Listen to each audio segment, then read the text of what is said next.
Punto.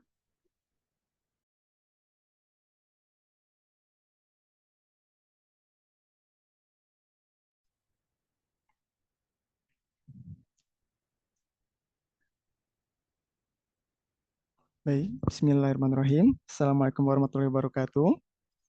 Apakah suara saya masuk?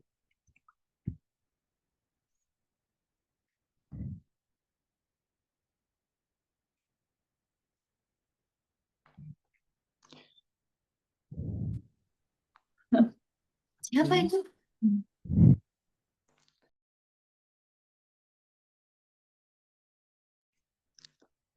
Baik, karena sudah jam 8 tepat, mungkin kita sambil mulai saja kajian kita pada malam hari ini.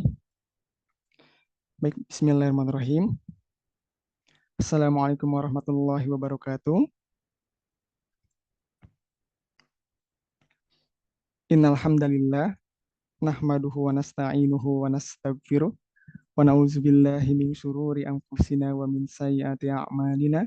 Man yahdihillahu fala mudhillalah wa man yudlilhu fala hadiyalah. Asyhadu an la ilaha illallah wahdahu la syarikalah wa asyhadu anna Muhammadan abduhu wa rasuluhu alladzi la nabiyya ba'dah.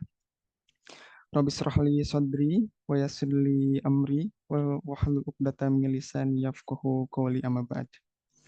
Segala puji hanya milik Allah, kami memujinya, memohon pertolongan serta ampunannya. Kami berlindung kepada Allah dari keburukan-keburukan diri kita dan dari keburukan-keburukan amal perbuatan kita. Siapa yang Allah beri petunjuk, maka tidak ada yang dapat menyesatkannya. Dan siapa yang Allah sesatkan, maka tidak ada yang dapat memberinya petunjuk selain daripadanya. Aku bersaksi bahwa sungguhnya tiada ilah, tiada sembahan yang berhak diibadahi dengan benar, kecuali Allah Subhanahu wa Ta'ala. Tiada sekutu baginya, dan aku bersaksi bahwa Nabi Muhammad Sallallahu Alaihi Wasallam benar-benar hamba serta utusannya. Salat beserta salam, semoga selamanya tetap tercurah limpah kepada uswah dan kudwah kita. Dialah sebaik-baik insan, dialah sebaik-baik teladan dalam setiap lini kehidupan kita. Dialah penutup para nabi-nabi dan juga rasul, di mana Allah dan para malaikat mengucapkan salawat kepada beliau, yakni baginda Habibana wa Nabiyana Muhammad Sallallahu Alaihi Wasallam. Selamat malam, teman-teman sekalian, Bapak, Ibu, saudara-saudari, para pencari makna dan pecinta Al-Quran. Alhamdulillahirrahmanirrahim. Allah Subhanahu wa Ta'ala telah memilih kita, telah mempertemukan kita di majelis spiritual ini. Untuk menambah keberkahan pada majelis malam hari ini, mari kita buka dengan membaca basmalah bersama-sama. Bismillahirrahmanirrahim.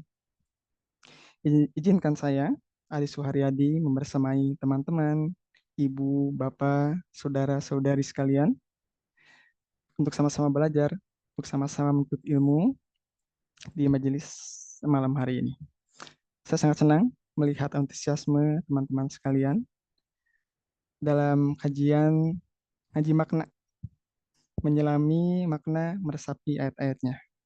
Semoga pertemuan kita kali ini menjadi ladang pahala dan pembuka gerbang pemahaman kita terhadap kalamullah. Dan teman-teman juga saudara-saudari sekalian, ibu bapak, sebelum mulai, alangkah baiknya kita juga memohonkan doa bersama-sama, melangitkan doa untuk saudara-saudara kita yang ada di Palestina. Semoga Allah tolong mereka, semoga Allah bantu mereka, semoga Allah merdekakan negeri Palestina. Semoga Allah memberkahi juga negara kita, negara Indonesia tercinta. Amin Allahumma amin. Hadirin yang dirahmati Allah, kajian ngaji makna kedua kita malam hari ini memiliki tema yang sangat menarik.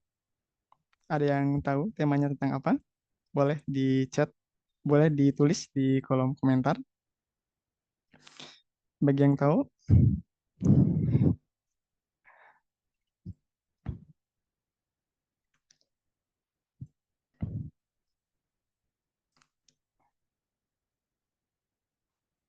sepertinya pada malu-malu ini.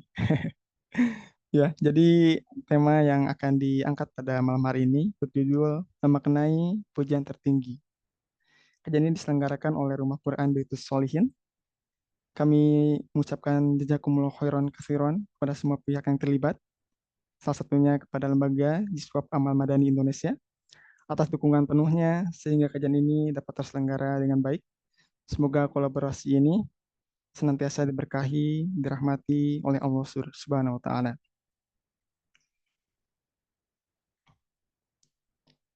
Amin Allahumma amin. Baik, memaknai pujian tertinggi. Alhamdulillahirrahmanirrahim. Segala puji hanya milik Allah, Tuhan semesta alam. Sebuah ayat yang sering kita baca, tapi belum tentu kita benar-benar memahaminya.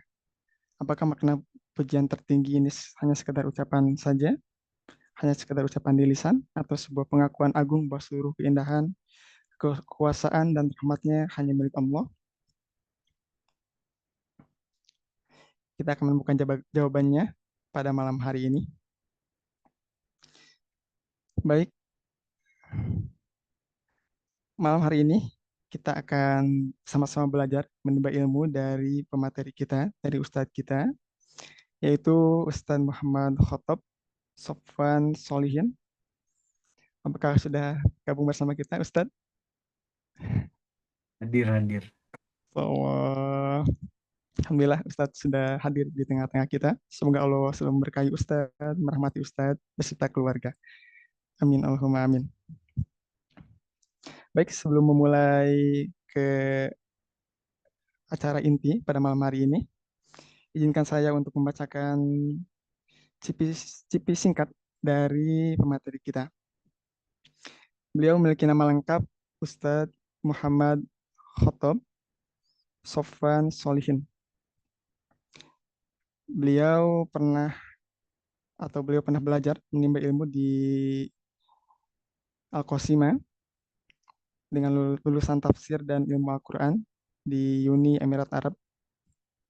Beliau telah menyelesaikan hafalan 30 juz. Beliau juga pernah mentasmikan Al-Quran 30 juz dalam satu kali duduk saat di pesantren Husnul Khotimah di daerah Majalengka. Masya Allah. Ya. Insya Allah, sebuah karunia yang sangat agung yang Allah karuniakan kepada beliau. Semoga Allah jaga gitu beliau. Amin. Allahumma amin. Baik, eh, sebelum ke acara inti, saya ingin kembali mengingatkan para teman-teman, juga ibu-ibu dan juga saudara-saudari sekalian untuk meluruskan kembali niatnya gitu. Niatkan karena Allah, juga usahakan hadir dalam keadaan berwudu, dalam keadaan menutup aurat. Juga siapkan buku catatan, catat faidah, catat hikmah, catat ibroh sebanyak-banyaknya. Dan juga bagi yang tidak berhalangan untuk on cam gitu selama kajian berlangsung. Baik, Ustadz, apakah sudah siap untuk Siap, insya menyampaikan Allah. materi pada malam hari ini? Siap. Baik, jika Ustadz sudah siap, mungkin waktu dan tempat kami persilakan. Tafadhol Oke, Ustadz. oke. Terima kasih Kang Adi ya. namanya. Panggilnya dia. Terima kasih Kang Adi sudah membawakan acara ini, sudah membuka acara ini. Bismillahirrahmanirrahim. Assalamualaikum warahmatullahi wabarakatuh. Waalaikumsalam warahmatullahi wabarakatuh. Alhamdulillahi wa kafa. Wassalatu wassalamu ala Sayyidina Muhammadin Mustafa. Wa ala alihi wa sahbihi wa man sara ala najihi wa qtafa. Amma ba'd. Alhamdulillah, kita panjatkan puji dan syukur kepada Allah Subhanahu wa taala yang mana alhamdulillah ini jadi topik materi kita hari ini, ya kan, memaknai pujian tertinggi dari ayat kedua surat Al-Fatihah. Alhamdulillah.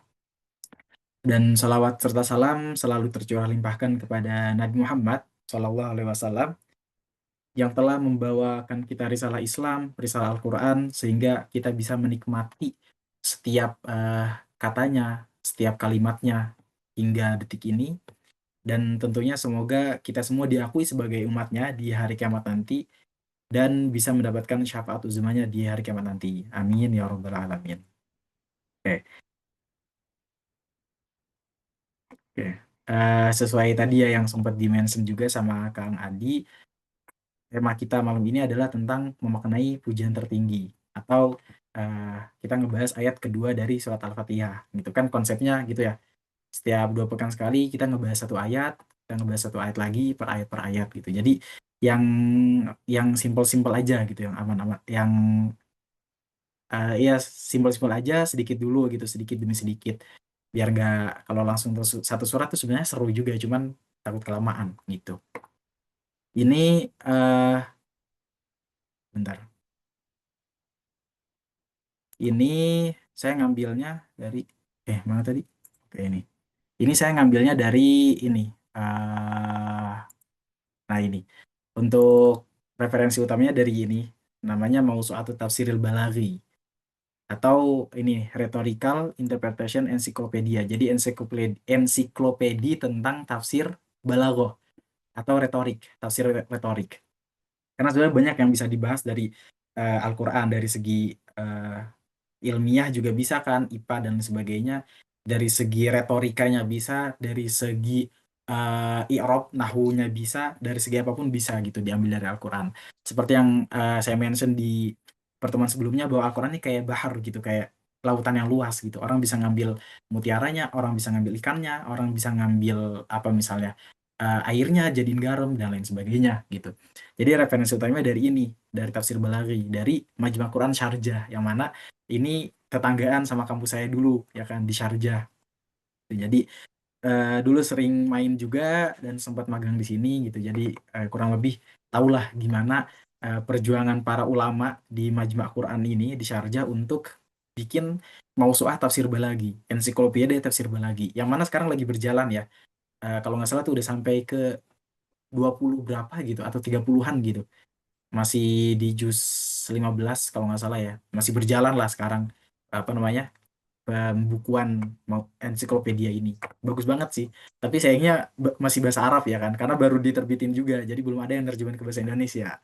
Kalau teman-teman yang bisa bahasa Arab boleh mampir ke website ini.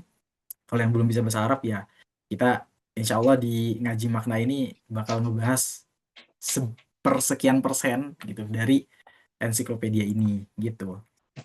Oke, kita masuk ke materinya tentang memaknai pujian tertinggi atau ayat kedua dari Al-Fatihah. Alhamdulillahirabbil alamin. Ini kita ngebahas dari segi maknanya ya, atau dari segi retorikanya, atau dari segi bahasa bahasa Arabnya, dari segi arti dari apa ya kata-katanya gitu. Karena sebenarnya kalau kita ngebahas secara keseluruhan tuh panjang banget sebenarnya.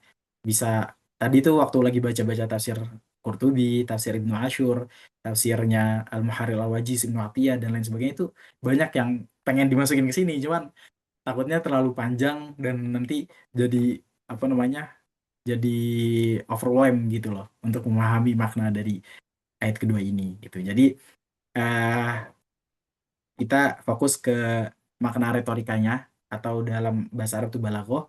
Dan kalau misalnya eh, kita mau mahamin makna balaghah atau apa ya istilahnya itu rahasia pemilihan diksi Al-Quran, itu kita harus mulai dari pertanyaan kenapa. Makanya di pertemuan kali ini kita bakal bahas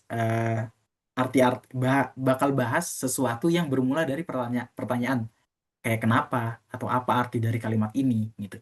Dan itu juga yang diajarin oleh guru-guru kami ketika di kampus atau ketika membahas tentang tafsir balaghah gitu, tafsir balaghi itu dimulai dari pertanyaan kenapa. Kenapa pakai kalimat ini? Kenapa Allah pakai kalimat ini bukan kalimat ini gitu. Pertama nih, kenapa pakai alhamdulillah bukan ahmadu, bukan falillahilhamd. Ini yang sempat saya mention di pertemuan sebelumnya gitu loh. Kenapa alhamdulillah sedangkan di surat Al-Jathiyah itu falillahil hamdu rabbis samawati wal ardi warabbil alamin gitu. Tapi di surat Al-Fatihah dimulai dengan alhamdulillah. Kenapa? Nah, ini inilah hebatnya Al-Qur'an. Kalau kita mau memahami Al-Qur'an tuh kita harus ngeliat konteksnya. Konteksnya dari ayat yang lainnya. Kalau di Al-Fatihah itu konteksnya untuk orang mukmin gitu kan. Orang mukmin, orang yang udah percaya sama Allah, makanya Allah mengajarkan orang-orang mukmin ini untuk memujinya gitu dan udah kenal sama Allah gitu loh. Jadi langsung disebut alhamdulillah, segala puji bagi Allah. Sedangkan di surat Al-Jathiyah itu konteksnya orang-orang kafir, orang-orang yang nggak percaya sama Allah gitu loh. Jadi perlu ditekankan bahwa untuk Allah lah segala puji gitu loh. Jadi beda kan. Kalau di yang surat Al-Jathiyah ini ditekenin kalimat Allahnya, makanya ditaruh di awal gitu. Karena konteksnya untuk orang kafir. Teman-teman bisa baca sendiri juga kalau misalnya yang lagi pegang mushaf atau yang lagi sambil scroll sambil searching di Google juga bisa tuh cari aja Al-Jathiyah, lupa ayat berapa ya. Pokoknya akhir-akhir tuh, akhir-akhir di Al-Jathiyah sebelum Al-Aqaf. Di juz 26 atas. Nah, itu apa namanya? Buat teman-teman biar gampang nyarinya. Juz 26 halaman pertama tuh yang paling atas, yang atas, bagian atas. Nah, itu disebutnya falillahilham. Karena kalau yang Al-Fatihah ini konteksnya orang mukmin yang udah kenal Allah, jadi nggak perlu ditekanin lagi, ya kan? Nggak perlu ditaruh di awal lagi kata kalimat Allah ini. Sedangkan di surat Al-Jathiyah konteksnya untuk orang kafir gitu. Jadi perlu ditekenin lagi nih, falillahilham gitu.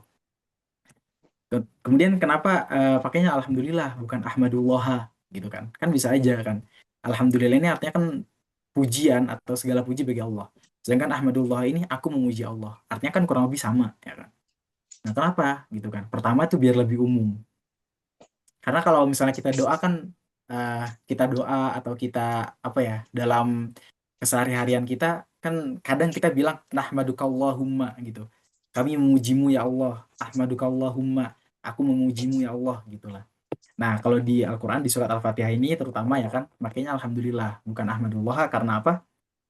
Karena biar lebih umum mencakup yang memujinya maupun yang tidak gitu. Misalnya gini, ada orang yang bilang ahmadullah gitu. Jadi seakan-akan maknanya itu yang memuji Allah cuma dia. Sedangkan yang lain misalnya yang nggak bilang kalimat Ahmadullah itu nggak memuji Allah. Padahal artinya nggak gitu. Padahal sebenarnya segala puji untuk Allah kan. Mau misalnya ada si A itu bilang Ahmadullah, sedangkan si B nggak bilang Ahmadullah karena dia memuji orang yang udah ngebantunya. Misalnya dia udah diselamatin sama dokter gitu kan. Akhirnya dia memujinya dokter, bukan memuji Allah gitu lah ya. Katakanlah di misalnya dia orang kafir gitu kan. Nah, sebenarnya segala pujian mau dari orang mukmin atau dari orang kafir yang mana dia berterima kasih pada dokter itu untuk Allah pada hakikatnya kan gitu. Nah, kalau misalnya pakai Ahmadullah, makna itu nggak tercover. Makna bahwa segala puji untuk Allah dari Ahmadullah yang di cover maknanya adalah makna dari orang yang memujinya doang, orang yang mumin doang. Sedangkan alhamdulillah itu mencakup semuanya, mau mumin, mau kafir, mau ateis gitu, agnostik, coki, pardede gitu kan. Itu apa namanya? Pujian dari mereka ini mereka itu sejatinya adalah untuk Allah gitu. Jadi biar lebih umum. Kemudian yang kedua, agar tidak bergantung pada kehendak si pemuji, tapi memang Allah lah yang berhak atas segala pujian. Maksudnya apa? Maksudnya ketika orang bilang Ahmadullah gitu, kayak artinya adalah ya emang dia lagi pengen memuji Allah. Kalau dia lagi nggak pengen memuji Allah, dia nggak bilang Ahmadullah, masa pujian-pujian itu nggak tersampaikan ke Allah? Masa Allah nggak berhak untuk dapat pujian dari orang itu? Ya kan? Nah, itulah bedanya dari Ahmadullah dengan Alhamdulillah gitu. Jadi kalau Alhamdulillah, mau orang muji, mau orang enggak, ya tetap Allah berhak atas pujian dari segala makhluk gitu. Kebayang ya? Kalau nggak kebayang, nanti kita diskusikan ya di apa namanya sesi Q&A. Kemudian yang ketiga, yang pertama ya kan, alhamdulillah ini adalah kalimat nominal kalau dalam bahasa Indonesia atau dalam bahasa Arab adalah jumlah ismiyah gitu. Ini kalau kenapa saya sebutin kalimat nominal biar teman-teman yang belum paham bahasa Arab, belum paham nahwu bisa kebayang gitu loh jumlah ismiyah itu apa.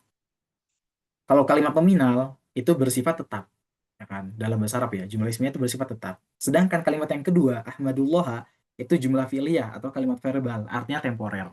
Biar lebih kebayang gini nih, contohnya ada dua kata yang maknanya kurang lebih sama. Ana thalibun di sini kan, artinya saya murid, dan atlubul ilma, saya sedang menuntut ilmu. Kurang lebih sama gitu loh, artinya bahwa dia ini adalah murid ya kan, lagi menuntut ilmu ya kan. Tapi kalau kita teliti lebih dalam artinya beda. Kalau misalnya dia bilang anak tolibun atau misalnya kita atlubul ilma dulu. Kalau misalnya dia bilang anak atlubul ilma, saya sedang menuntut ilmu, mengesankan bahwa dia ini eh, di waktu lain itu tidak sedang menuntut ilmu. gitu loh. Jadi ada waktunya dia menuntut ilmu, tapi ada waktu yang lain dia tidak menuntut ilmu. Jadi nggak 24/7 gitu loh dia menuntut ilmu. Karena saya sedang menuntut ilmu. Sedangkan ana thalibun, saya adalah murid gitu. Artinya adalah bahwa murid itu udah menjadi sifatnya dia gitu loh. Mau dia lagi tidur, mau dia lagi boker WAB, mau dia lagi mandi, mau dia lagi olahraga atau apapun, ya dia sifatnya adalah sebagai murid gitu, sebagai tolib gitu. Kebayang nggak? Nah, ini anatolibun ini adalah jumlah ismiyah gitu, yang mana udah sifatnya tetap untuk dia gitu loh, sebagai murid.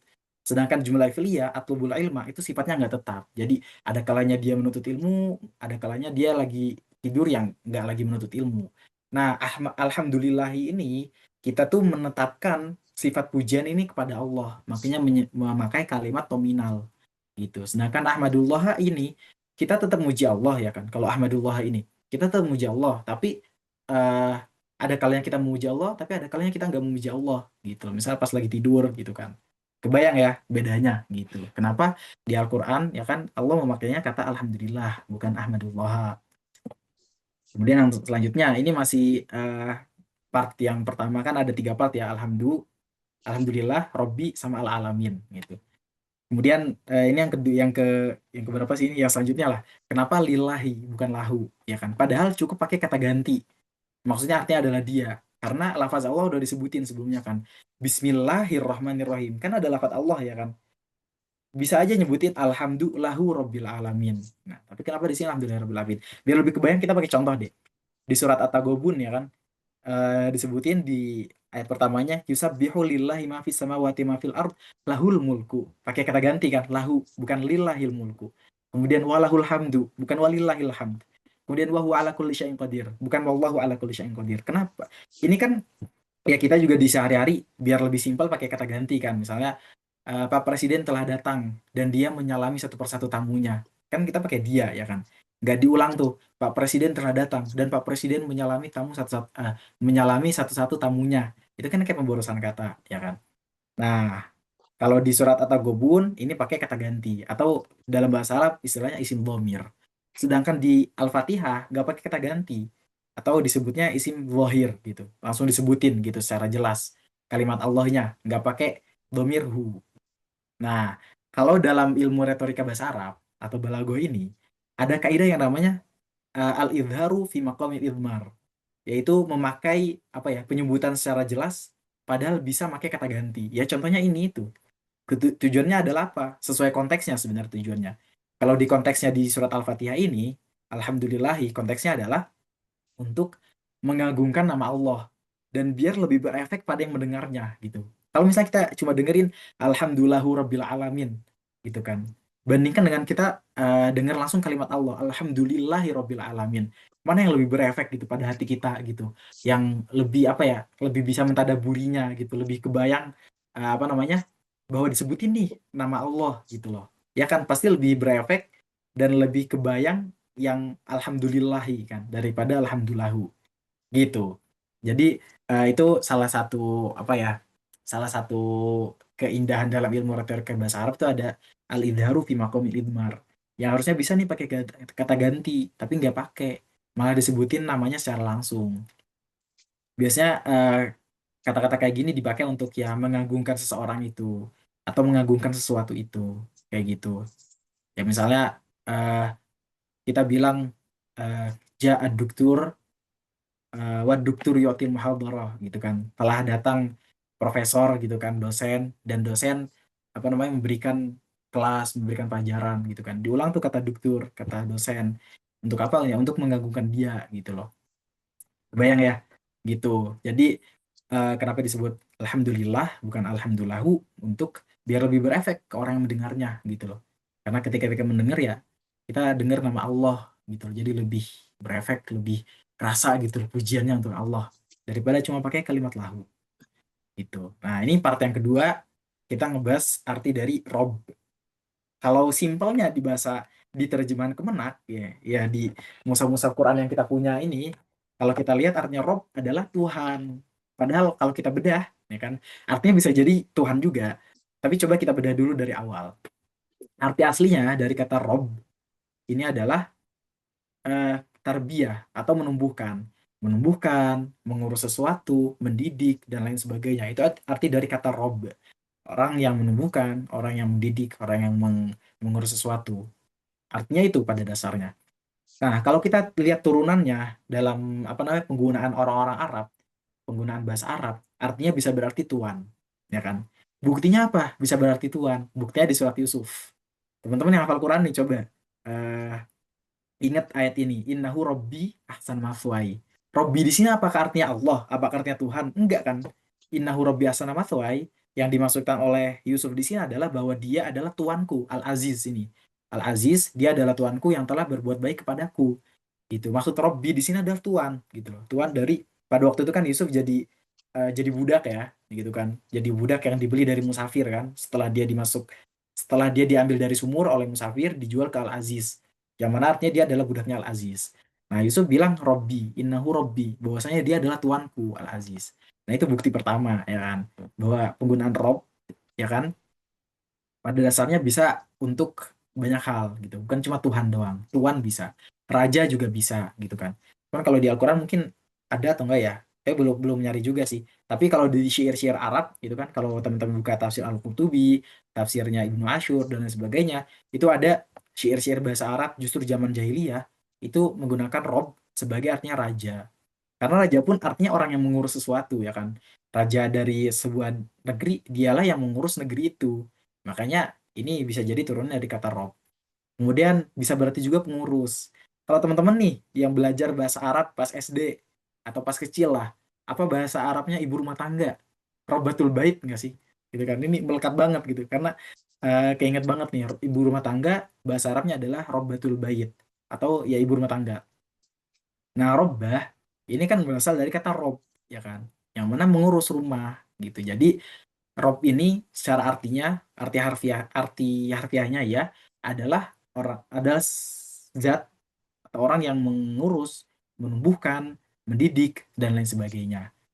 Nah, lalu ini kalau kita lihat di terjemahan bahasa Inggris nih, kalau teman-teman yang sering dengerin Nu'man Ali Khan atau siapa sih Brother Walid ya atau siapa lah itu, pokoknya dai-dai yang dari Arab, yang dari Barat, dari Amerika, Eropa, itu biasanya kalau nerjemahin kata Rob, gitu kan, ya Rob misalnya, terjemahannya terjemahannya pakai oh Lord, our Lord, Robbana itu our Lord, Robbi my Lord atau my Master gitu kan. Karena emang bisa berarti ini juga. Lord kan artinya tuan, master kan tuan gitu kan. Bisa berarti ini juga Rob itu. Gitu. Cuman untuk disimpelnya ya, untuk simpelnya di terjemahan Kemenak ya diartikan Tuhan gitu aja. Kan gak mungkin kan di terjemahan nih ditulis secara lengkap gitu. Rob adalah yang mendidik, menumbuhkan dan mengurus semesta alam gitu. Itu kan kepanjangan. Jadi untuk simpelnya ya Tuhan. Jadi ini buat teman-teman tahu aja bahwa arti dari kata Rob ini sebenarnya banyak gitu. Dan kemudian Rob dalam ayat kedua surat Al-Fatihah itu artinya apa? Robbul Alamin artinya Tuhan kah? Atau Raja kah? Atau Pengurus kah? Atau Tuhan kah? Yang berhak disembah? Atau apa? Artinya adalah, kalau misalnya dalam kaidah tafsir ya, kalau belajar tafsir, ketika suatu makna itu bisa bermakna, ketika satu kata itu bisa mencakup semua makna, maka al-kullu murad. Semua makna itu dimaksudkan gitu. Jadi Allah itu adalah Tuhan semesta alam, sekaligus Tuan juga kita semua, Tuan semua makhluk, Raja semesta alam juga, pengurus semesta alam, yang menumbuhkan semesta alam ini, yang mendidik segala makhluk, yang menciptakan segala makhluk, kayak gitu. Jadi Rob ini maknanya lebih luas gitu loh. Gitu. Semoga kebayang ya teman-teman. Jadi ketika kita baca Alhamdulillahirabbil alamin itu kita lebih bisa ngebayangin maknanya gini bahwa Rob ini artinya bukan sekedar Tuhan gitu, tapi Allah emang yang menumbuhkan kita, Allah yang mendidik kita, Allah yang mengurus kita gitu. Biar lebih kebayang gitu kalau kita lagi baca Al-Fatihah di sholat gitu kan. Jadi kebayang lebih bisa mentadaburi gitu loh. Kalimat Rob ini gitu. Harapannya gitu ya. Kalau misalnya kita bedah dari segi katanya gitu. Kemudian part ketiga adalah al-alamin. Nah, apa arti dari kata al-alamin? Emang iya semesta alam? Emang iya. Kalau kita lihat terjemahan di Kemenak ya kan, itu artinya kan semesta alam. Ya itu lagi-lagi itu terjemahan simpelnya aja gitu loh. Sebenarnya artinya al-alamin ini ada perbedaan juga di antara para ulama ya kan. Untuk di Al-Fatihah ini ya pendapat yang paling kuat emang semesta alam. Cuman coba kita bedah dulu deh kata al-alamin. Coba teman-teman lihat di surat Asy-Syu'ara ayat 165. Kalau yang lagi buka mushaf coba bisa dibuka Asy-Syu'ara ayat ayat 165 yang mana ayatnya berbunyi atatuna dzukrana minal alamin. Ya kan? Ini saya sambil buka terjemahan Kemenak juga nih. Ayat 165 atatuna dzukrana minal alamin artinya mengapa kamu mendatangi jenis laki-laki di antara manusia dalam dalam kurung berbuat homoseks. Maksud dari makna dari kata al-alamin di sini adalah manusia loh, bukan semesta alam. Ya kan? Kalau kita lihat terjemahannya, al-alamin di sini adalah manusia, bukan semesta alam. Kalau mau contoh yang lain, coba lihat surat Ar-Rum ayat 22, ya kan? Ini termasuk ayat-ayat pernikahan juga sih yang wa min ayatihi itu loh. Kalau kita apa namanya sering dengar ya kan pernikahan gitu kan pakai wa min ayatihi. Ini ada ayat bunyinya inna fi dzalika la ayatil lil alimin. Inna fi dzalika la ayatil lil alimin. Kalau kalau kita karena kita pakai hafaz ya, mazhab hafaz kita bacanya al-alimin. Nah, kalau selain hafaz itu bacanya al-alamin gitu. Jadi al-alamin ya kan, kalau menurut selain hafaz, selain yang biasa kita baca, artinya adalah orang yang berilmu. Inna fi dzalika la ayatil lil alimin. Dalam riwayat lain ada lil alamin. Artinya adalah itu adalah tanda-tanda bagi orang-orang yang berilmu. Gitu. Jadi bukan semesta alam artinya di sini. Artinya adalah orang yang berilmu. Nah, kalau kita bedah secara bahasa, ya kan, asal dari kata al-alamin itu ada dua. Kalau bahasa Arab tuh kan sebelum kita mengetahui, sebelum kita mencari tahu makna dari satu kata, itu kita coba cari ini apa namanya mustaq, apa namanya dasar kata dari kalimat itu. Al-alamin, ulama berbeda pendapat. Ada dua pendapat gitu kan tentang dasar kata al-alamin ini. Yang pertama ada al-ilm atau ilmu, ya kan. Yang kedua adalah al-alamah atau tanda, ya kan. Jadi ada yang bilang al-alamin ini berasal dari dasar kata ilm, ada yang bilang ini berasal dari kata alamah atau tanda. Sebenarnya dua-dua ini bisa dipadukan gitu untuk memahami Al-Quran. Nah, kalau yang berilmu, ya kan, maksudnya adalah karena dominasi makhluk berilmu di alam semesta ini, di dunia ini. Makanya Allah mencukupkan untuk orang-orang yang berilmu aja, gitu loh. Karena yang memakmurkan bumi, yang menjadi khalifah fil ard kan adalah manusia, ya kan. Dan yang, apa namanya, jin juga, gitu kan. Maksudnya, jin juga ikut, apa namanya, memakmurkan bumi, mengurus bumi, kayak gitu kan. Jadi orang yang berilmu di sini maksudnya adalah jin dan manusia dan jin, ya kan. Nah, kalau tanda, ya kan, makna yang kedua tadi adalah maksudnya karena adanya makhluk, ya kan, di alam semesta ini sebagai tanda adanya menciptakan, gitu. Jadi pada dasarnya al-alamin ini bisa bisa berarti manusia, bisa berarti manusia dan jin, bisa berarti semesta alam, ya kan. Makhluknya, maksudnya adalah yang ketiga ini adalah seluruh makhluk gitu, siwa Allah, selain Allah, yang mana artinya adalah semesta alam gitu. Jadi kalau kita ngelihat ayat-ayat lain di Al-Qur'an yang ngebahas al-alamin itu bisa bisa berarti manusia, bisa berarti manusia dan jin gitu. Nah, pendapat yang paling kuat apa? Arti yang paling kuat, apakah manusia dan jin, apakah semesta alam? Pendapat yang paling kuat adalah ya semesta alam. Karena kita harus lihat di surat Asy-Syu'ara nih ayat berapa ya lupa lagi. Ini yang perbincangan antara Firaun dengan Nabi Musa, ya kan? Qala Firaun wa ma rabbul alamin. Firaun berkata, siapa itu Tuhan semesta alam? Apa itu Tuhan semesta alam? Kata Nabi Musa, qala rabbus samawati wal ardi wa bainahuma. Tuhan semesta alam adalah Tuhan yang menguasai langit dan bumi dan wa ma bainahuma dan apa yang ada di antara langit dan bumi. Yang mana artinya adalah makhluk, manusia, jin, hewan-hewan dan seluruhnya, ya kan? Nah, ini para ulama eh, menguatkan pendapat bahwa arti dari kata al-alamin adalah alam semesta menggunakan ayat ini gitu loh. Jadi ini masuk ke tafsir Al-Quran bil Quran, menafsirkan Al-Quran dengan ayat yang lain gitu. Wala fir'aun wa rabbul alamin, rabbus samawati wal ardi wa ma bainahuma. Al-alamin artinya adalah as-samawati wal ardi wa ma bainahuma. Al-alamin artinya adalah langit, bumi, dan apa yang ada di antara langit dan bumi. Gitu. Nah, kalau misalnya teman-teman bingung nih, terus kalau misalnya kita baca Quran, kita nemuin kalimat al-alamin gitu. Gimana cara biar kita langsung tahu al-alamin di sini artinya adalah manusia atau manusia dan jin atau alam semesta? Kalau kata dosen saya, coba aja cek ada kata robnya atau enggak. Kalau ada kata robnya kayak Robbul Alamin, itu berarti semesta alam. Kalau nggak ada kata robnya, bisa berarti manusia atau manusia dan jin. Ya, kita ambil contoh di surat Asy-Syu'ara ayat 165 ya kan. Atatuna dzikrona minal alamin, gak ada robnya. Itu artinya manusia. Kemudian di surat Ar-Rum ayat 22 ya kan. Untuk kiroah riwayat selain hafaz, inna fi dzalika laayati lil alamin, gak ada robnya kan. Nah, itu berarti orang berilmu. Sedangkan alhamdulillahi rabbil alamin, berarti alamin artinya alam semesta gitu. Semoga kebayang ya teman-teman gitu. Bahwa jadi harapannya ketika kita tahu al-alamin ini artinya apa, ya kita bisa lebih memahami maknanya gitu ketika baca Al-Fatihah atau ketika baca ayat-ayat lain yang ada Rabbul Alaminnya. Kita bisa jadi tahu gitu bahwa al-alamin ini ya apa ya, bisa berarti semesta alam dan bisa berarti juga manusia dan jin, yang mana manusia ini adalah orang yang memakmurkan bumi ya kan. Dan biar lebih apa sih, lebih personal aja gitu ya nggak sih, kalau kita tahu bahwa salah satu dari makna alamin adalah manusia gitu loh. Jadi kita gitu loh yang emang apa namanya, Al-Quran ini ditujukan untuk kita, untuk manusia ya kan, alamin manusia dan jin sih sebenarnya Al-Quran ini gitu, biar lebih personal aja gitu bahwa Allah alhamdulillah rabbil alamin, Allah adalah Tuhan semesta alam, salah satunya ya kita manusia gitu. Alamin ya berarti bisa berarti orang berilmu, bisa berarti manusia juga kan, bukan semesta alam secara keseluruhan gitu, biar lebih personal aja gitu kalau kita dengar kata Rabbul Alamin.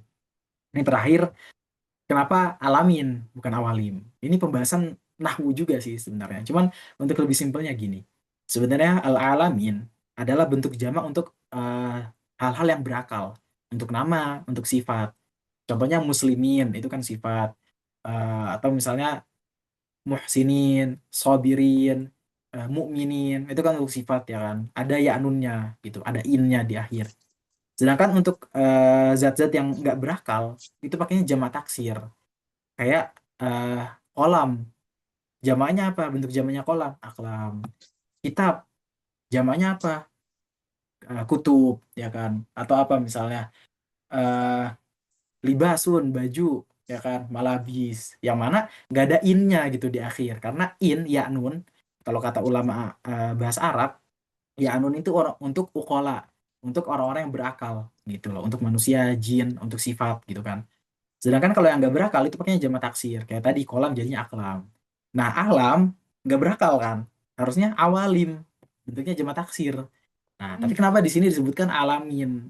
Jawabannya adalah karena sebagai bentuk dominasi makhluk berakal di alam semesta ini, gitu loh. Jadi eh karena eh mukhotobnya Al-Quran atau apa ya? Al-Quran itu ditujukan untuk orang yang berakal, ya kan? Manusia dan jin, bukan untuk hewan, bukan untuk tumbuhan, ya kan?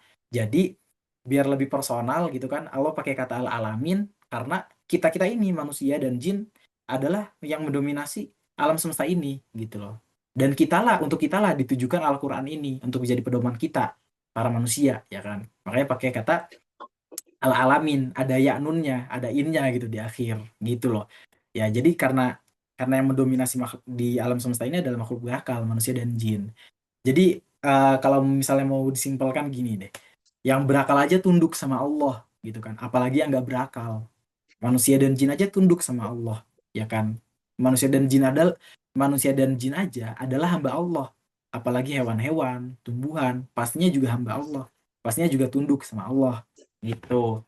Itu kenapa Al-Quran memilih kata al-alamin, bukan awalim. Gitu. Nah, ini ada bonus, ada dua hadis. Sebenarnya ada banyak banyak sih hadis-hadis yang ngebahas tentang keutamaan membaca hamdalah ini kan. Ketika baca tafsir-tafsir itu, tapi ya udah, saya cukupkan dua hadis aja gitu biar, karena ini yang penting gitu dan biar gak kepanjangan juga.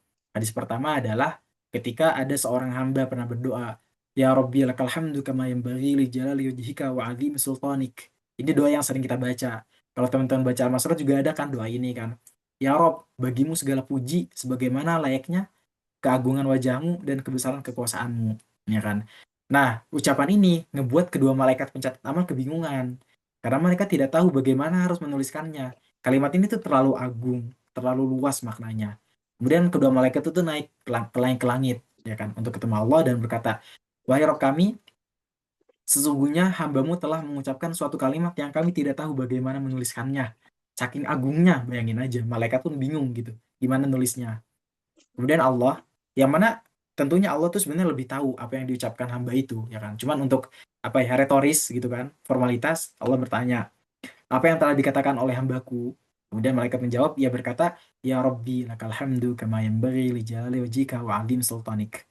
Kemudian Allah berfirman kepada malaikat itu, tulislah sebagaimana yang diucapkan oleh hambaku. Sampai ia bertemu denganku, lalu aku sendiri yang akan membalasnya. Gitu. Kehebatan, apa namanya, pujian kepada Allah di kalimat, ya Rabbi lakal hamdu kama yanbaghi li jalali wajhika wa 'azim sultanik. Gitu. Jadi jangan sepelein, teman-teman, kalimat ini ketika lagi baca amal surat atau doa setelah sholat fardu gitu kan, kan kita sering baca kalimat ini, jangan dilewatin, jangan disepelein gitu. Malaikat tuh bingung gitu loh ketika kita baca kalimat ini hadis dari Ibnu Majah, ini hadisnya diperselisihkan sih, ada yang bilang dhaif, ada yang bilang sahih ya kan. Cuman di sini kita ngambil maknanya ya kan, bahwa sebegitu agungnya gitu loh ketika kita memuji Allah gitu kan, sampai malaikatnya bingung gitu untuk apa namanya menuliskan kalimat ini gitu. Nah, ini yang kedua, kalau ini dari riwayat Muslim ya kan, yang udah jelas sahihnya gitu kan. At-tahuru syatrul iman, dan mungkin teman-teman juga sering dengar lah. At-tahuru syatrul iman, walhamdulillahi tamla'ul mizan, wa subhanallahi walhamdulillahi tamla'ani ma bainas sama'i wal ard. Bersuci adalah separuh dari iman. Kemudian ucapan alhamdulillah memenuhi timbangan amal.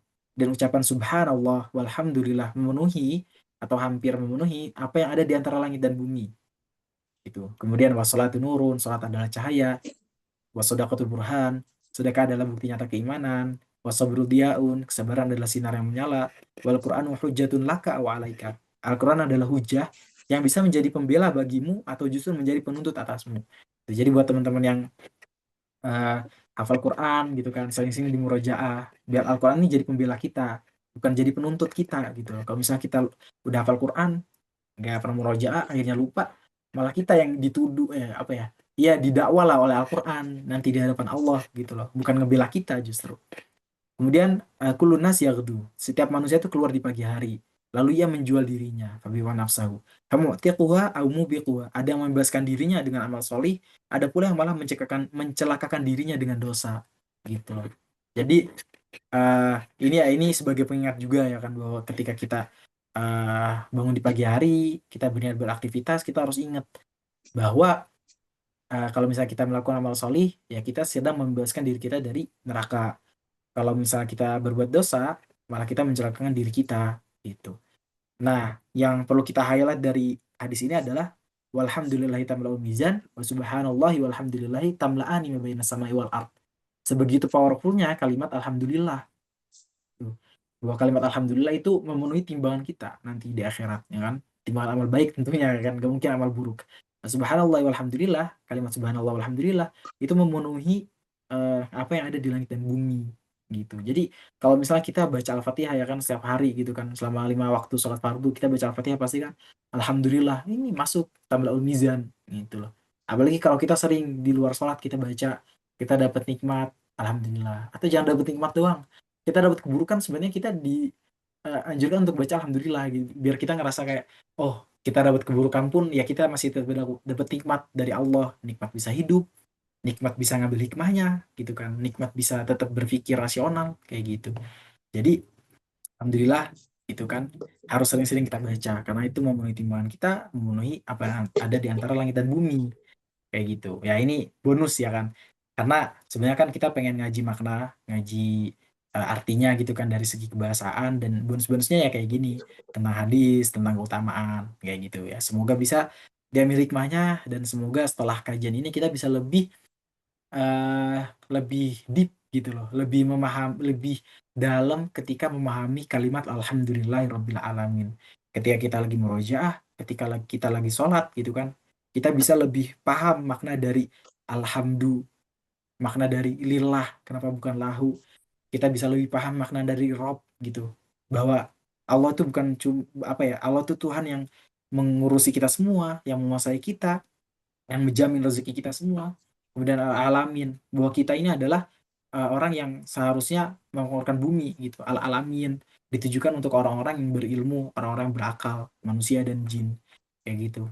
Ya harapannya semoga kita bisa lebih deep lagi mentadabburi Al-Quran setelah setelah ngaji bareng ini, ngaji makna ini. Kayak gitu. Sekian dari saya. Kurang lebihnya mohon maaf. Wallahul muwaffiq ila aqwamit thoriq. Wassalamualaikum warahmatullahi wabarakatuh. Thank you and free Palestine. Kayak buat teman-teman yang mau donasi untuk Palestina juga bisa ke ini ya, Amal Madani ini, ya kan. Nanti dicat aja ke admin kalau misalnya mau donasi. Ya benar nggak Kang Adi? Gitu mungkin sekian dari Ya, saya, Kang Adi. eh, makasih banyak Kang Hotop atas materi yang sangat luar biasa. Satu ayat tapi sangat berjuta makna gitu ya. Ini saya nyatat peda mungkin ada satu lembar HPS gitu Kang. So, Banyak jadi banget. lebih tahu lagi maknanya ternyata sedalam itu loh gitu Al-Quran. Dan bentar mungkin ya seperti yang tadi di highlight di awal, mungkin Al-Quran itu seperti lautan kan, kata Kang tadi. So, yang kita tuh bisa ngambil apa aja gitu, ada yang ngambil mutiaranya, ngambil ikannya gitu, apapun yang ada di dalamnya. So, baik mungkin untuk mempertajam kembali mungkin ya sesi materi kali ini, mungkin kepada teman-teman, rekan-rekan, Bapak Ibu, apabila ada yang mau bertanya, bisa silakan langsung saja gitu. Bisa resen terlebih dahulu ataupun nulis di kolom chat seperti itu.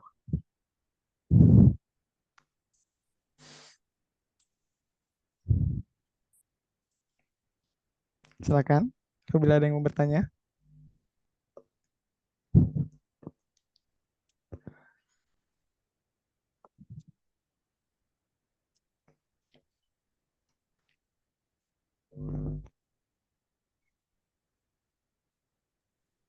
Mungkin masih pada speechless, Kang. So, iya, mungkin sedang sambil merenungi ya mungkin, merenungi apa yang mungkin akan ditanyakan di sesi kali ini gitu. Oke, mungkin kalau tak ada mungkin, oh ini ada. So, izin membacakan pertanyaan kan, ada di room chat ya. Dari Kang atau Bapak Ropal. Terima kasih atas pencerahannya, Kakak. Izin bertanya, mungkin adakah hikmah di balik kata al-alamin? Kenapa tidak robul insan, robul muslimin, dan lain-lain?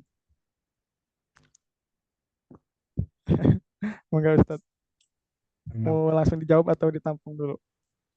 Boleh langsung dijawab. Oh, aja, boleh. Silakan. Iya, sambil nunggu pertanyaan dari yang lain juga kan. Ini Ropal nih teman saya waktu di Emirat ini. Oh, Masya Mantap, Allah. Mas Ropal. Eh, adakah hikmah di balik kata al-alamin ya kan? Kenapa nggak Robbul Insan atau Robbul Muslimin? Karena eh, hikmah pertama adalah untuk mengesankan keesaan Allah, ya kan? Maksudnya keluasan apa istilahnya? Bukan jajahan sih apa? Keluasan wilayahnya Allah gitu loh. Jadi bukan cuma insan doang, bukan cuma manusia doang, bukan cuma muslimin doang, tapi semua yang ada di dunia ini mau muslim, mau kafir, mau manusia, mau jin, mau Yono Bakri juga manusia ya, mau hewan ya kan, tumbuhan dan lain sebagainya gitu loh. Pertama ya itu hikmahnya adalah untuk mengesankan bahwa luasnya wilayahnya Allah gitu loh. Makanya kenapa Firaun juga nanya kan, kalau Firaun wa ma rabbul alamin gitu kan. Apa itu? Siapa itu? Apa namanya? Tuhan semesta alam, Rabbul Alamin. Ya kan? Dijawab sama Nabi Musa kan, yang tadi sempat saya bahas. Qala rabbus samawati wal ardi wa ma bainahuma. In kuntum mukinin, bahwa al-alamin artinya adalah langit dan bumi dan apa yang ada di antaranya, manusia, jin, hewan dan lain sebagainya gitu loh. Jadi untuk apa ya? Untuk mengesankan gitu kan, atau apa ya, biar kita tuh langsung kebayang ketika baca Rabbul Alamin bahwa Allah ini emang Tuhan semesta alam gitu loh, bukan Tuhannya manusia doang, bukan Tuhannya muslimin doang kayak gitu. Kemudian kalau hikmah dari segi bahasa juga mungkin kan biar apa namanya, tadi kan ada dua ini ya, dua pendapat, ada yang ini berasal dari kata al-ilm atau ilmu, ada yang bilang ini berasal dari kata alama atau tanda itu kan. Jadi kita bisa lebih lebih luas memahami kata al-alamin ini gitu kan, bahwa kalau misalnya tanda gitu kan, al-alamin berasal dari kata al-alama atau tanda gitu kan, yang mana artinya kalau kata para ulama kan artinya adalah makhluk ini sebagai tanda adanya kholik. Ini kan masuk ke tauhid ya kan, masuk ke tauhid, masuk ke apa ya, akidah gitu loh, bahwa eh, adanya kita manusia gitu kan, yaitu sebagai bukti ada yang menciptakan kita gitu. Ini hikmah dari kenapa dipakai kata al-alamin gitu, karena bisa berarti alamah juga, tanda gitu. Itu Repal, Repal, semoga terjawab ya gitu.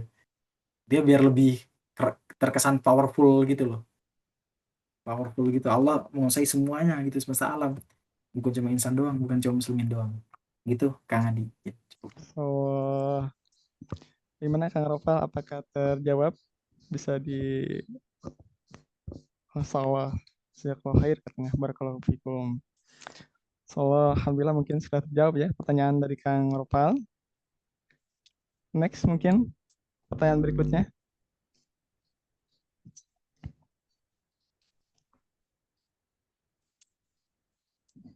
So, ada yang bertanya lagi Ustadz? Dari saudara atau saudari Ema. Ustadz, bagaimana Alhamdulillah mencakup semua bentuk pujian, bahkan terhadap hal-hal yang terasa tidak menyenangkan dalam hidup. So, padahal Ustadz.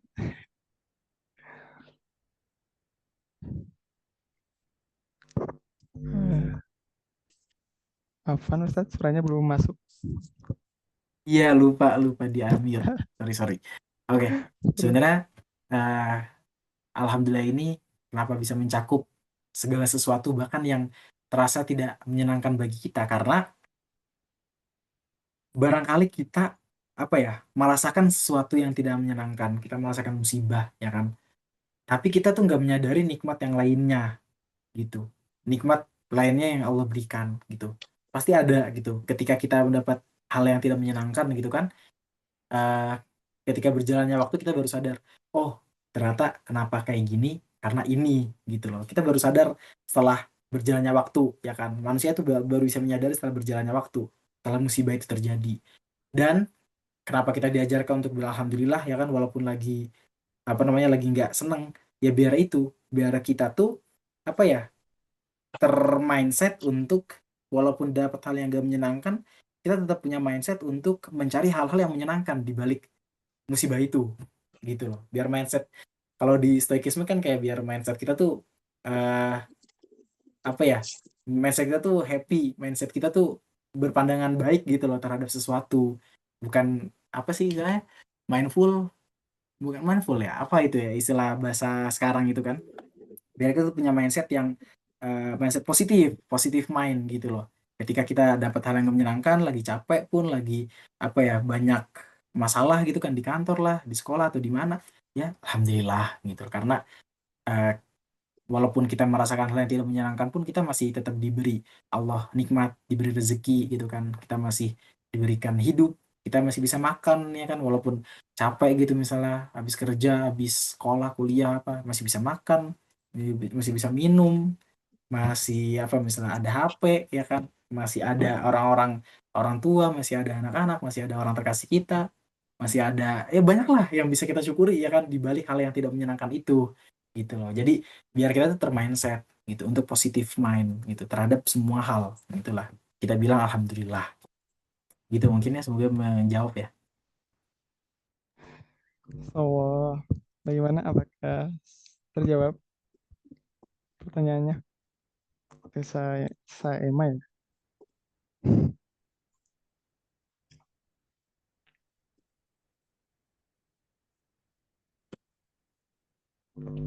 Oke, sepertinya terjawab. Siap Ustadz, berarti poinnya lebih termindset ya Ustadz. Jazakumullah khairan Ustadz. Ya, so, oke. Iya Oke, benar. next. Mungkin ada yang mau bertanya lagi.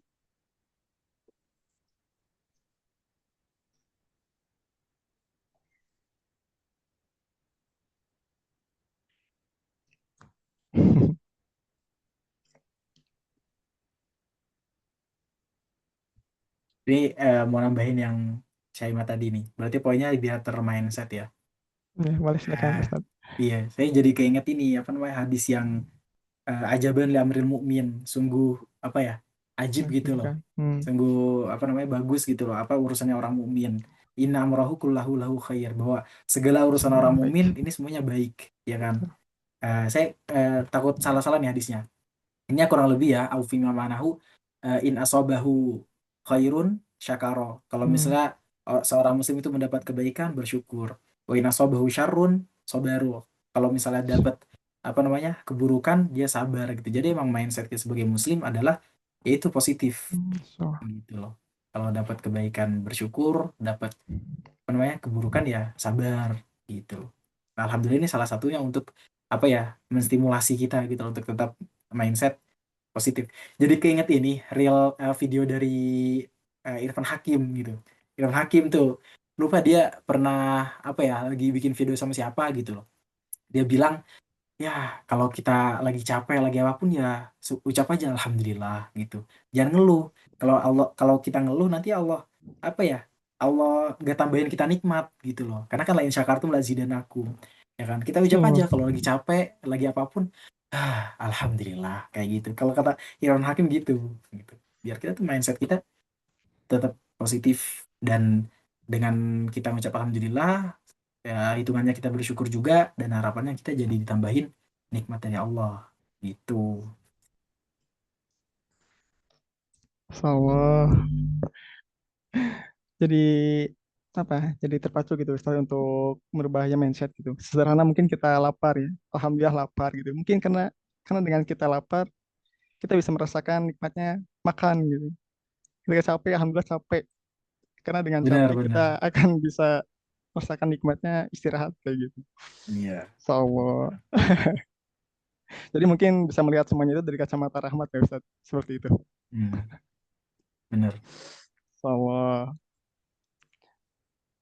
Baik, ini ada pertanyaan selanjutnya Ustaz dari Lulu. Jin punya akal juga. Jadi keunggulan manusia dari jin, apakah akal manusia lebih bagus dari jin?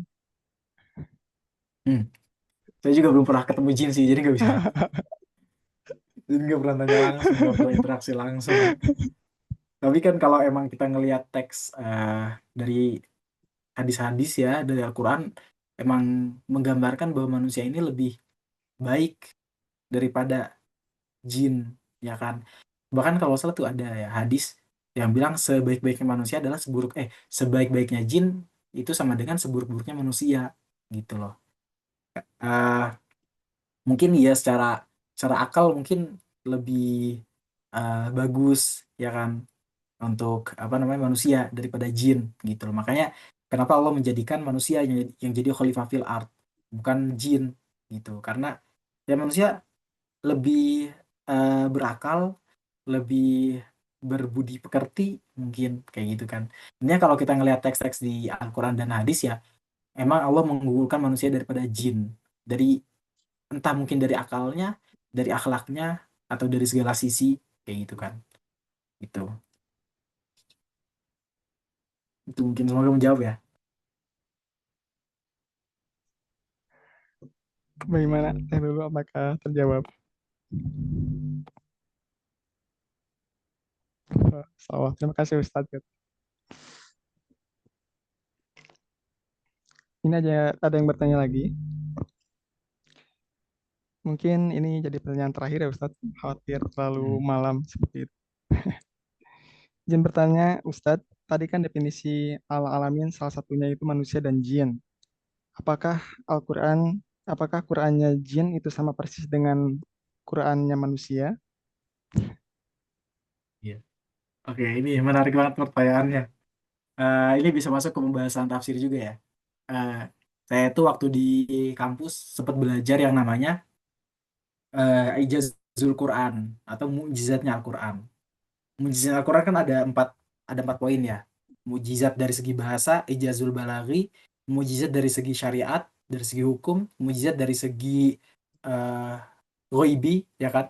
Kayak apa namanya Al-Quran tuh ngomongin hal-hal yang goib, kayak misalnya Gulibatir Rum, Romawi telah dikalahkan. Waktu itu kan belum tahu kan apa namanya Rasulullah, tapi Allah udah membahas hal itu. Kemudian ijaz ilmiah gitu, kayak misalnya gunung sebagai pasak dan lain sebagainya. Nah ini apa namanya? Ketika membahas ijazul balagi, ya kan, atau mujizatnya manusia, mujizatnya Al-Qur'an gitu kan. Ada perbedaan pendapat dari para ulama apakah Al-Qur'an ini eh, mujizat nih. Untuk lebih paham ya, mujizat ini artinya kan ngebuat orang lain itu nggak bisa bikin yang setara dengan Al-Qur'an. Itu arti dari kata ijaz, arti dari kata mujizat. Mujizatnya Nabi Musa, tongkat, ya kan? Yang mana tongkat yang bisa jadi ular, ya kan? Yang mana sihirnya Fir'aun nggak bisa bikin ular segede itu, ya kan? Ya kan? Apa namanya? Sihirnya para penyihirnya Fir'aun cuma bisa bikin ular yang kecil-kecil kan dari benang itu. Atau misalnya eh, Nabi Muhammad gitu yang bisa membelah bulan, ya kan, yang mana itu membuktikan bahwa Nabi Muhammad adalah Rasulullah gitu loh, dan ini bukti kebenarannya Nabi Muhammad gitu loh. Orang-orang Arab yang lain, orang-orang orang Quraisy pada waktu itu nggak bisa membelah bulan gitu. Jadi sebenarnya arti dari kata mujizat adalah eh, ngebuat bahwa ngasih tahu bahwa orang lain tuh nggak bisa ngelakuin hal yang sama kayak kita gitu ya, mujizat itu. Nah, Al-Quran kenapa disebut mujizat? Karena orang lain itu nggak bisa bikin yang setara dengan Al-Quran. Bahkan afsahul Arab gitu kan, orang yang fasih dalam bahasa Arab pada zaman jahiliyah gitu kan, orang yang bikin syair gitu kan. Ada kalau dalam dalam apa namanya? Pelajaran bahasa Arab ada sastra Arab itu ada yang namanya apa sih lupa lagi. Yang di pokoknya ada syair-syair yang sangat dibanggakan oleh orang Arab itu ditaruh di dinding Ka'bah. Itu zaman jahiliyah ya, zaman sebelum Islam. Nah itu syair-syair mereka itu sangat-sangat tinggi gitu loh. Jadi dulu orang Arab itu sangat mengagungkan para penyair. Para para penyair itu bahkan kan apa ya, dibayar sama raja kan untuk bikin syair gitu. Kayak sekarang mungkin disuruh nyanyi gitulah di depan pejabat dibayar gitu. Dulu tuh penyair tuh sangat-sangat tinggi gitu loh. Apa tingkatannya, derajatnya di hadapan manusia tuh sangat tinggi. Orang penyair yang paling jago pun nggak bisa bikin yang setara dengan Al-Quran. Buktinya apa? Buktinya sampai sekarang nggak ada tuh, ya kan? Nggak sampai ke kita tandingan dari Al-Quran gitu loh. Nggak ada yang bisa bikin apa namanya sejenis dengan Al-Quran. Itu buktinya. Nah, eh, tadi ya masuk ke pertanyaannya dari Hifa ini, mujizatnya Al-Quran, ya kan? Apakah untuk manusia doang? Apakah untuk manusia dan jin, ya kan? Ya itu banyaklah perbedaannya. Ada ulama yang bilang bahwa ini cuma untuk manusia doang karena yang bisa berbahasa Arab, yang bisa bikin syair yang manusia. Kalau jin kita nggak tahu nih bisa bahasa Arab nggak atau bisa apa namanya bisa bikin syair yang bagus atau enggak gitu kan. Tapi eh, pendapat yang paling kuat adalah Al-Quran ini ditujukan mujizatnya untuk manusia dan jin. Buktinya apa? Ada ayat yang bunyinya kulla ini jata'amatil insu wal jinnu ala ayati bimithli hadzal Qur'an la ya'tuna bimithli. Bahwasanya ketika manusia dan jin pun berkumpul, seluruh manusia dan jin berkumpul untuk membuat sesuatu yang selevel dengan Al-Qur'an, mereka nggak akan bisa. Gitu. Itu ayatnya artinya gitu. Kulla ini jata'amatil insu wal jinnu ala ayati bimithli hadzal Qur'an. Jadi eh balik lagi ke pertanyaan Hifa, apakah Qurannya jin sama persis dengan Qurannya manusia? Kalau kita ngambil pendapat yang paling kuat di antara para ulama, bahwa Al-Quran ini diturunkan untuk jin dan manusia, ya kan? Berarti iya, Qurannya jin sama persis dengan Qurannya manusia. Dikuatkan lagi dengan hadis bahwa waktu itu Rasulullah lagi ngajarin Al-Quran kepada sahabatnya, kemudian ada jin yang denger, ya kan? Lupa gimana redaksi hadisnya, nanti bisa dicari masing-masing juga gitu kan, bahwa ada jin yang ikut dengerin bacaan Qurannya Rasulullah gitu. Itu kan jadi salah satu bukti juga bahwa Qurannya jin itu sama juga dengan Qurannya manusia gitu. Ya bukti paling kuat tadi lah ayat tadi. Kullaini jitama'atil insu wal jinnu ala ayati bimithli hadzal Qur'an la ya'tuna bimithli. Bahwa kalau manusia dan jin semuanya dikumpulin untuk bikin yang selevel dengan Al-Qur'an, mereka nggak akan mampu untuk bikin yang setara dengan Al-Qur'an. Gitu. Semoga menjawab ya, Hifa. Apakah terjawab, Teh Hifa? Selalu terjawab ya pertanyaannya. Insyaallah terjawab Ustadz. Terima kasih. Oke, Mas Allah, sepertinya masih banyak gitu ya teman-teman atau saudara-saudari, ibu bapak yang ingin bertanya pada sesi kali ini. Mungkin disimpan dulu pertanyaannya, nanti bisa ditulis gitu di grup WhatsApp ataupun nanti Google Benar. Form yang telah disediakan oleh panitia. Nanti akan dijawab oleh Ustadz ya, Ustadz. Saya juga ada di grup kok. So, pertanyaan ada di grup. Nanti bisa via chat aja gitu ya. Oke, Ustadz.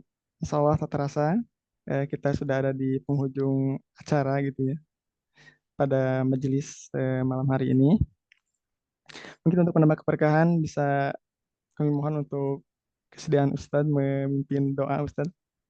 Doa untuk kita semua, untuk kaum muslimin juga mungkin saudara-saudara kita yang ada di Palestina. Itu waktu dan tempat dipersilakan Ustadz. Oke. Sebelum berdoa kita membaca istighfar sebanyak-banyaknya. Astagfirullahaladzim. Astagfirullahaladzim. Astagfirullahaladzim. Astagfirullahaladzim. Alhamdulillahirabbil alamin. Hamdan katsiran Astagfirullahaladzim. thayyiban mubarakan Alhamdulillah. fihi ala kulli hal. Amin. Hamdan Amin. yuafi ni'amahu wa yukafi mazidah. Ya Rabbana Ya lakal Allah. hamdu kama yanbaghi li jalali wajhikal karim wa 'azimi sultanik. Amin. Subhanaka la Amin. nuhsi thana'an 'alaika anta kama athnaita 'ala Amin. nafsik. Amin. Allahumma salli wa sallim wa barik ala sayyidina Muhammadin wa ala Amin. ali sayyidina Muhammad. Allahumma inna nas'aluka husnal khatimah wa na'udzubika min su'il khatimah. اللهم إنا نسألك رضاك والجنة ونعوذ بك من سخطك والنار. ربنا اغفر لنا ولإخواننا الذين سبقونا بالإيمان ولا تجعل في قلوبنا غلا للذين آمنوا ربنا إنك رؤوف رحيم. ربنا لا تزغ قلوبنا بعد إذ هديتنا وهب لنا من لدنك رحمة إنك أنت الوهاب. ربنا هب لنا من أزواجنا وذرياتنا قرة أعين واجعلنا للمتقين إماما. اللهم اغفر للمسلمين والمسلمات المؤمنين والمؤمنات الأحياء منهم والأموات. اللهم انصر إخواننا المسلمين في فلسطين. اللهم انصر إخواننا المجاهدين في فلسطين. اللهم انصر إخواننا المستضعفين في فلسطين.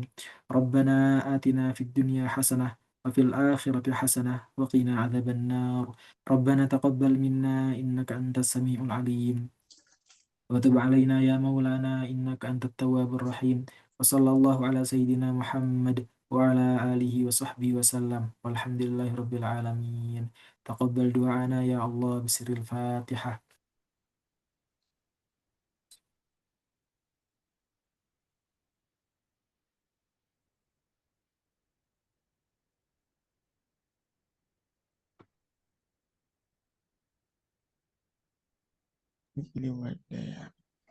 Amin. Allahumma amin. Mungkin dengan dibacakannya doa itu menjadi salah satu penutup itu di sesi kita pada malam hari ini. Alhamdulillah luar biasa gitu ya. Sekali lagi saya ucapkan jazakumullah khairan kasiron kepada semua pihak yang terlibat, khususnya kepada Ustadz yang sudah bersedia untuk sharing, untuk memaparkan materi yang sangat luar biasa pada sesi malam hari ini. Sebelum kita mengakhiri sesi yang penuh keberkahan ini, mungkin kita mengabadikan momen terlebih dahulu, Ustadz. Jadi bagi semua teman-teman, rekan-rekan, ibu bapak yang tidak berhalangan, dipersilakan untuk on cam terlebih dahulu.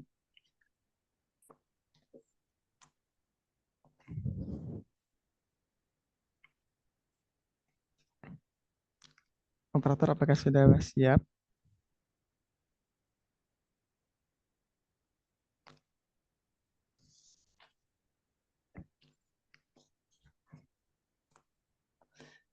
Oke,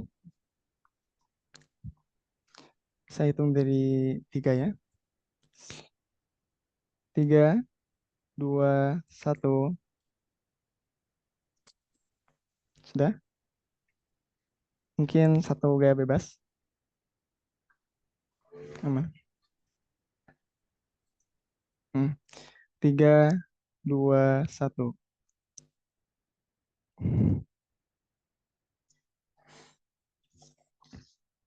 Sebentar. Sudah ya.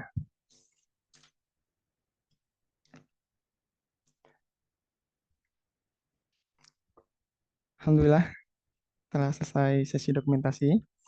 Mungkin bagi para teman-teman gitu, teman-teman ibu bapak juga saudara-saudari. Untuk yang punya pertanyaan bisa diajukan di eh, grup WhatsApp gitu ya. Dan juga bisa mengisi presensi kehadiran terlebih dahulu. Linknya ada di room chat Zoom. Dan nanti mungkin kita kirim juga di grup WhatsApp seperti itu.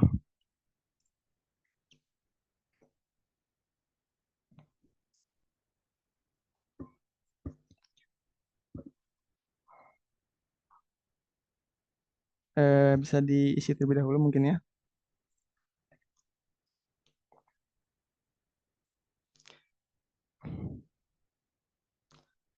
Baik, kita tutup saja sesi kita pada malam hari ini.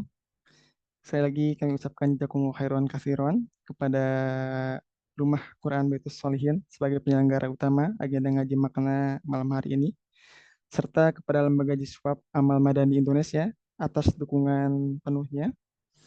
Dan yang paling utama, terima kasih banyak kepada Ustadz Khotob Sofwan Solihin atas ilmu bimbingan yang sangat berharga pada malam hari ini. Semoga Allah senantiasa melimpahkan rahmat, keberkahan, kesehatan kepada Ustadz beserta keluarga. Terima kasih kepada teman-teman, ibu, bapak, saudara-saudari sekalian. Mari kita tutup majelis kita dengan memohon ampunan kepada Allah dengan membaca istighfar bersama-sama. Astagfirullahaladzim, astagfirullahaladzim, astagfirullahaladzim. Kemudian membaca hamdalah bersama-sama. Alhamdulillahirrabbilalamin, alhamdulillahirrabbilalamin, alhamdulillahirrabbilalamin. Bersyukur atas semua nikmat karunia yang telah Allah berikan kepada kita sepanjang hari ini. Dan kita tutup dengan doa akhir majelis. Subhanakallahumma wa bihamdika asyhadu an la ilaha illa anta astaghfiruka wa atubu ilaik. Semoga ilmu yang kita dapatkan malam ini menjadi bekal yang bermanfaat dan motivasi bagi kita semua untuk terus menyelami makna-makna Al-Quran. Jangan lewatkan kajian ngaji makna berikutnya. Informasi mengenai jadwal dan tema selanjutnya akan kami sampaikan melalui grup WhatsApp ngaji makna. Jadi pantengin terus. Saya Aris Suharyadi, pamit undur diri dan mohon maaf yang sebesar-besarnya atas segala kekurangan, kekhilafan selama memimpin sesi pematerian atau sesi kajian pada malam hari ini. Saya tutup dengan Assalamualaikum warahmatullahi wabarakatuh. Sampai jumpa di pertemuan berikutnya.